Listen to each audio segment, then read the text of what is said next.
آبجی چی شده؟ بالا سرمون اومد. زرین توی اتاق بیهوش افتاده. به نظر میرسه یکی بهش سم داده باشه. وای خدا، تو چی میگی؟ خودتون بریم ببینین. وای خدا، دخترم یهو چش شد. هی شبنم، میشنوی شبنم؟ بیرون کاظم تو ماشینه، برو صداش بزن. زرین چی شد؟ زرین دخترم. زرین چشاتو باز کن دخترم. چت شده زرین؟ زرین وای خدا، مرگم دخترکمو کشتن. وای آبجی چشاشو باز نمیکنه. زرین آبجی این حتی نفسم نمیکشه، چشماشم باز نمیکنه. آبجیم چش شده؟ بیا ببین دخترم چش شده. زرین چشاتو باز کن دخترم. کی این داروها رو به آبجیم داده؟ خانم جان، این دارو رو تارا خانم به شبنم داده بود چون زرین خانم سردرد داشتن. وای اون معرفی دخترمو کشت. انتقام خودش از دخترم گرفت. آبجی دخترمو کشت. چرا وقتو تلف میکنی؟ زود باش بیا بلندش کن ببریمش بیمارستان. تو برو شالمو بیار. ناخیر آبجی، شما کجا میرین؟ حال شما از قبلم خوب نیست. شما خونه بشینین، منو کاظم میبریمش. یالا کاظم، آبجی تو بلند کن، بلندش کن.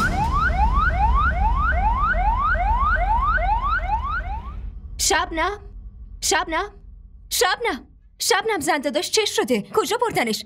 راستش خانم از این چرا میپرسی؟ جواب این سوالو خودم بهت میدم. شبنم تو برو داخل. چی شده مادر جون؟ منظورتون چیه؟ زرینو بردن بیمارستان. اون بیهوش شده بود. تو به اون چه قرصی رو دادی؟ مادر جون من که بهش قرص سردرد دادم. تو مطمئنی به اون قرص سردرد دادی؟ من چرا به زنده داشت قرص اشتباه بدم مادر جون؟ پس چرا حالش اونطوری شد؟ فقط دعا کن که اتفاق خیلی بدی نیفته.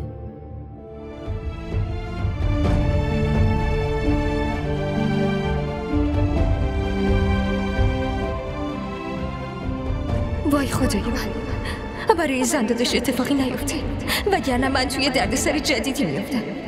من نباید داروهامو بهش میدادم، باید بهش جواب نه میدادم. خودش از یه جایی مسکن پیدا کرده. نمیدونم الان چی میشه.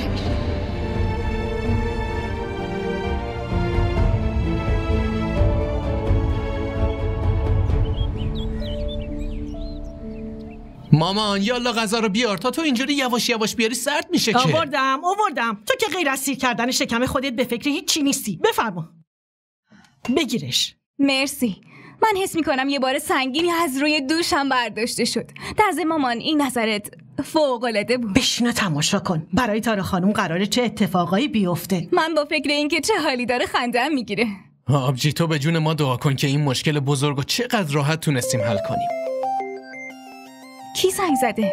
بذار ببینم. خاله زنگ زده. چون شما گفته بودین کل دیشب و جواب ندادم. جواب بدم؟ نه تو چه حرفی میخوای بهش بزنی؟ گوشی رو بده من باهاش حرف میزنم. شما دوتا ساکت بمونید، نشنوم صدا ازتون در بیاد. الو؟ بله آبجی، ما که حواسمون سر جاش نیست. تلفن رو فراموش کرده بودیم. ما بدجور کمرمون شکست آبجی. زرین از دهان مرگ دوباره برگشت. بچه‌شو نتونستن نجات بدن. اون تارا همه چی نابود کرد. ما حتی اون نفرینم نمیتونیم بکنیم، چون اون بچه‌ای که تو شکمش نوه شماست آبجی. آره گفتن تا اسب به هوش میاد اون وقت مرخص میشه میارمش خونه. آره آبجی، آره. خداحافظ. به مامان چه نقشی بازی کردی. میتونی بری بازیگر بشی. مزخرف نگو. من علاقه‌ای ندارم اینجوری نقش بازی کنم. اصلا واسه اینه که وقتی گرهی با دست باز نشه خب مجبوریم با دندون بازش کنیم. وای مامان شما چرا این حرفو میزنی؟ انگار من نمیشناسمتون. باشه تو اینقدر چرت و پرت نگو. این دهانتو جلوی آبجیم ببند. یه وقت جلوی اون سوتی ندی همه چی رو خراب کنی. مامان هیچی نمیشه. من بهش گفتم نمیتونه اونجا بره. حالا بی خیال. از این صبحونه لذت ببری. یه لحظه خانم، تو چرا از این میخوری؟ تو مثلا مریض باید رنگ و رود پریده به نظر برسه. یه ذره گرسنگی بکش. باید صورتت مثل مریضا باشه. آره والا کاظم حرف درستی میزنه. یه کاری میکنیم. من یه پرستار آشنا دارم.